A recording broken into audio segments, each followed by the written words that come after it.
Hello everyone. प्रतिरोज की तरह आज भी नई वीडियो के साथ में।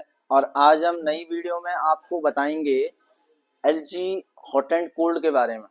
जो चैनल पे नए चैनल को सब्सक्राइब जरूर करिएगा और बेल आइकन जरूर दबाइएगा ताकि जो प्रतिरोज हम आपको कुछ नई इन्फॉर्मेशन देते हैं वो आप तक पहुंचे और आपके डेली जो प्रोडक्ट्स है उसमें आपका क्या है काम आए। आज हम हॉट एंड कोल्ड के बारे में कंप्लीटली जानेंगे। हॉट एंड कोल्ड में आपका जो एलजी का मॉडल आता है वो 1.5 टन और 2 टन का आता है। सबसे पहले टनेज के बारे में जानेंगे कि टनेज आपका लगेगा कैसा, कि हम इसको अपने कमरे में देखेंगे कि हमारे कमरे के लिए या हॉल के लिए कौन सा एसी बेहतर है और कितना आपका टनेज हमने लगाना है। तो सबसे पहले मैं एक बार आपको व्यूअर्स का कहना चाहूंगा कि आप जहां पर एसी लगा रहे हो वहां पर आप कूलिंग कैपेसिटी के हिसाब से लगाइएगा। टनेज तो आपने बाद में देखना है, पहले आपने कूलिंग कैपेसिटी देखना है। तो आप अगर देखोगे तो अगर आपका 110, 120, 130 स्क्वायर फीट तक का कमरा है और आपका एरिया का टेम्परेचर अगर 48, 47 है तो वहां पर आप करिएगा कि वहां पर आप 100% ये श्योर करिएगा कि हम आपका 1.5 टन का एसी ही लगाएं और जिसकी कूलिंग कैपेसिटी आपका 4600 से 5000 हो वो ही एसी लगाएं ताकि आपको गर्मी में क्या हो, दिक्कत ना हो।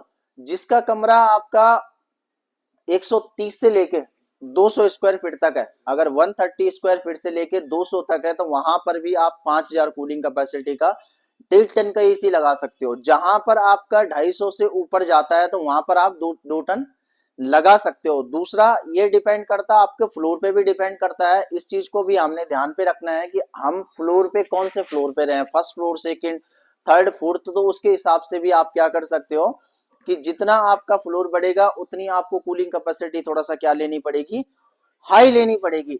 अब हम फीचर्स की बात करते हैं। कई बार कस्टमर का कंसर्न होता है यार कि हॉट एंड कोल्ड आपका अच्छा नहीं होता है या कोल्ड वाला अच्छा नहीं होता है, तो मैं आपको बता देता हूँ हॉट एंड कोल्ड सबसे अच्छा होता है। मीनिंग आपका अच्छा इसलिए होता है कि पूरा 12 महीने आपका काम आ जाता है और पावर कंजप्शन भी बहुत कम होती है। पावर कंजप्शन की अगर बात करोगे ना तो आपका जितना हीटर लेता है, हीटर अगर आप देखिएगा 2 या 3 रोड का जो तापने वाला हीटर होता है मिनिमम आपका 1500-2000 वोट का आएगा। आप जरूर देखना एक बार जो मैं बात बता रहा हूँ। और ये सामने आपका ऑयल हीटर रखा हुआ तो ऑयल हीटर मिनिमम आपका 3000 वोट का होता है और 2500 से 3000 का मिनिमम, इससे कम नहीं आता है। और जो ब्लोर होता है वो भी आपका 3000 वोट का होता है, राइट। तो हॉट एंड कोल्ड आपका बिजली ज्यादा नहीं लेता है। कंसेप्ट आपका फीडबैक कस्टमर का था कि कई बार आपका हॉट एंड कोल्ड ज्यादा लेता है, तो ये बिल्कुल आपका क्या रहेगा, टेस्टिंग के हिसाब से ये आपका क्या है, गलत है। कि जब 3000 वॉट का ऑयल हीटर ले रहा है और एसी में जो टेस्टिंग है मैक्सिमम आपका वो हमारा 1700 कुछ वॉट का एसी है, तो 3000 से कम ही है 1700 वॉट, तो वहां पर आपकी पावर कंजप्शन क्या होगी, कम होगी। अगर आप फीचर्स की बात करोगे तो फीचर्स में देखोगे आपकी ऑयल हीटर अगर आप लगाओगे, ब्लोर लगाओगे तो आपका वहां पर ऑक्सीजन लेवल आपका हीटर वाले में कम हो जाता है, इसमें मेंटेन रहता है, मगर इसमें आपका जलने का डर रहता है। किसी बच्चे ने आपका हाथ लगा लिया, ये क्या हो गया, इजी ऑपरेट हो गया। आपने ऊपर लगा रखा है एसी और रिमोट से आप क्या कर रहे हो, ऑपरेट कर रहे हो। तो यहां पर आपका क्या हो गया, आपके लिए कंफर्ट भी हो गया और यूज करने का भी आपका, यूज करने के लिए क्या हो गया, आपके लिए आसान हो गया।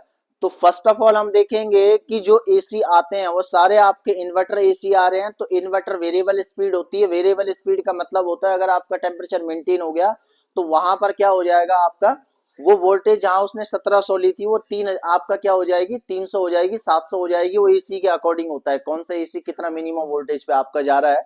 एलजी का आपका 700 मिनिमम जाता है तो वहां 700 भी जाता है और आपका 900 भी जाता है, तो वहां पर आपकी वोल्टेज क्या हो जाएगी, कम हो जाएगी। और ड्यूल का मीनिंग हो गया, हमारा ड्यूल इन्वर्टर आता है डबल रोटरी सिस्टम, तो इसमें आपका नॉइस लेवल और फास्ट कूलिंग का क्या होता है, ड्यूल में बेनिफिट होता है। कन्वर्टेबल सीरीज के साथ में यह मॉडल आता है। कन्वर्टेबल सीरीज का मीनिंग है कि कन्वर्टेबल आप स्टेज बाई स्टेज, मतलब सीजन बाई सीजन आप क्या कर सकते हो, इसको अलग तरीके से ऑपरेट कर सकते हो। वहां पर आपका क्या होगा, पावर कंजप्शन आपका कम हो जाएगा। जहां पर 1.5 टन में ये प्रॉपर आपका 1700 या 1500 वॉट ले रहा है, वहां पर क्या हो जाएगा, इसका कंजप्शन आपका 40%, 50% क्या हो जाएगा, कम हो जाएगा। तो 5 स्टेज में आप इसे कन्वर्ट कर सकते हो। डिजिटल डिस्प्ले के साथ ये आता है। यहाँ पर विजिबल डिस्प्ले होती है, नॉर्मल में आपका यहाँ पर होती है, ये इस एसी एलजी एसी के अंदर आपको यहाँ पर डिस्प्ले क्या होगी, डिजिटल होगी। तो सामने आपका बिल्कुल फ्रंट में रहेगा। दूसरा, विराट कूलिंग कैपेसिटी के साथ ये एसी आता है। कहीं पर आपको लगता है इसमें ये बड़ा अच्छा बेनिफिट है, ये बहुत स्ट्रॉन्ग फीचर्स है आपका, कि जहां पर कूलिंग अगर आपको कम लग रही है, कूलिंग आपको सपोज आपका कमरा बड़ा है और पीक गर्मी टेम्परेचर आपका बहुत ज्यादा हाई हो रहा है, तो ये 5200 कूलिंग कैपेसिटी का एसी आता है। वहां पर आप क्या कर सकते हो, इसकी कैपेसिटी 1.5 से 1.7 ले जा सकते हो। वहां पर आपको क्या मिलेगी, कंफर्टेबिलिटी मिलेगी, नॉर्मल एसी के अंदर आपको नहीं मिलेगा। अगर आप देखोगे तो यहां पर गर्मी में आपको क्या देगा, 100% से भी और बेहतर आपका क्या देगा, कंफर्ट देगा। दूसरी चीज, ऑटो क्लीन फीचर्स इसके अंदर होता है, ऑटोमेटिकली क्लीन हो जाता है। और अगर सेल्फ आपने क्लीन करना है तो इसके ऊपर इजी क्लीन फिल्टर लगा रहता है, जिसको मैंने आपको शॉर्ट वीडियो में दिखा रखा है कि ये आपका प्रॉपर इस तरीके से निकल जाता है। अगर आप देखोगे तो इसका फिल्टर आपका रिमूव इजी हो जाता है, रिमूव आपका इस तरीके से इजी हो जाएगा और इसी तरीके से आप क्या सफाई करके दोबारा लगा सकते हो। 10 साल की इसकी वारंटी के साथ कंप्रेसर आता है और आपका 5 year PCB power circuit board जो होता है इसका आपका, वो भी आपका क्या आता है, 5 साल का आता है। 1 ईयर आपको कंप्लीट वारंटी रहता है। और इस एसी के अंदर में एक बड़ा अच्छा फीचर्स है कि इसमें आपको स्टेबलाइजर नहीं लगाना है। तो स्टेबलाइजर जो अलग से आपका लगता है वो इस एसी के अंदर में नहीं लगाना है, क्योंकि ये लो वोल्टेज 120 टू 290 आपका क्या करता है, कवर करता है। और मोस्टली जो आपके स्टेबलाइजर्स आते हैं 145 से 290 करता है, तो उससे आपका क्या लगा हुआ है, पावरफुल लगा हुआ है। दूसरा चीज हम देखेंगे कि आपका